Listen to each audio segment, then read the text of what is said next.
గాలిలో తేలే శివలింగం ఎక్కడుందో తెలుసా? ఆ ఆలయం అసలు రహస్యం గురించి ఇప్పుడు మనం తెలుసుకుందాం. గాలిలో తేలియాడినట్లు ఉండే శివలింగం త్రివేణి సంగమాన్ని కలుపుతూ నిర్మించిన ఆలయం, బంగారాన్ని ఉత్పత్తి చేయగల శక్తి ఉన్న శివలింగం, చంద్రుడికి శివుడి అనుగ్రహం కలిగిన చోటు, ఇన్ని విశేషాలు కలిగిన ఆలయమే సోమనాథ్ ఆలయం. ఈ ఆలయం గురించి కొన్ని విశేషాలను ఇప్పుడు మనం తెలుసుకుందాం. కానీ అంతకంటే ముందు ఇలాంటి మరిన్ని విశేషాలను తెలుసుకోవాలంటే మా ఛానల్ని సబ్స్క్రైబ్ చేయడం మాత్రం మర్చిపోకండి. మన దేశంలోని పుణ్యక్షేత్రాలలో ప్రసిద్ధి చెందిన జ్యోతిర్లింగాలలో సోమనాథ్ ఆలయం మొదటిది. దీనినే ప్రభాస తీర్థం అంటారు. గుజరాత్లోని సౌరాష్ట్రలోని ప్రభాస పట్టణంలో త్రివేణి సంగమాన్ని కలుపుతూ ఈ ఆలయాన్ని నిర్మించారు.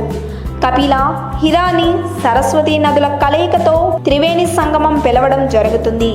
సోమనాథ్ ఆలయంపై సుమారు 16 సార్లు ముస్లింలు దాడులు జరిపినా మళ్ళీ అదే ప్రదేశంలో పునర్నిర్మాణం చేశారు. 12 జ్యోతిర్లింగాలకు బయలుదేరే భక్తులు ఇక్కడి నుంచే వాళ్ళ యాత్రను ప్రారంభిస్తారు.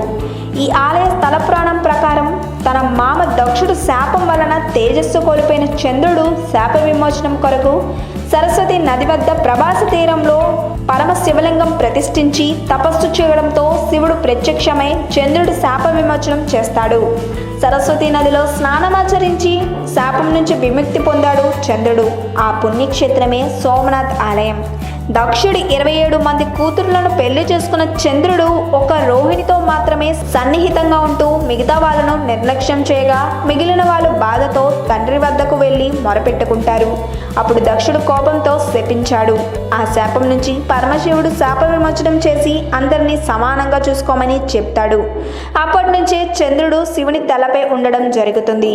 ఇక ఈ ఆలయాన్ని పలుమార్లు నిర్మించగా చంద్రుడు సోమనాథ్ ఆలయాన్ని బంగారంతో, తర్వాత రావణుడు వెండితో, ఆ తర్వాత శ్రీకృష్ణుడు గంధపు చెక్కతో నిర్మించారని పురాణాలు చెప్తున్నాయి. ఇక్కడ శివలింగం భూమి లోపల ఎలాంటి ఆధారం లేకుండా గాలిలో తేలి ఆడేటట్లు ఉంటుంది. నిత్య మండపాలతో ఉన్న ఈ ఆలయం ఎత్తు 150 అడుగులు ఉంటుంది. శిఖరానికి అగ్రభాగాన విరజిల్లే కలశం బరువు 10 టన్నులు ఉంటుందట. అంతేకాదు అడుగు వెడల్పుతో 27 అడుగులు ఎత్తులో ఆలయ ధ్వజస్తంభం గోచరిస్తుంది. కాగా ఇక్కడ ధ్వజస్తంభానికి ఉన్న జెండాను రోజుకు 3 సార్లు మారుస్తారట. ఈ వీడియో కనుక మీకు నచ్చినట్లయితే లైక్ చేయండి, షేర్ చేయండి. మరిన్ని లేటెస్ట్ అప్డేట్స్ కోసం మా ఛానల్ని సబ్స్క్రైబ్ చేయండి.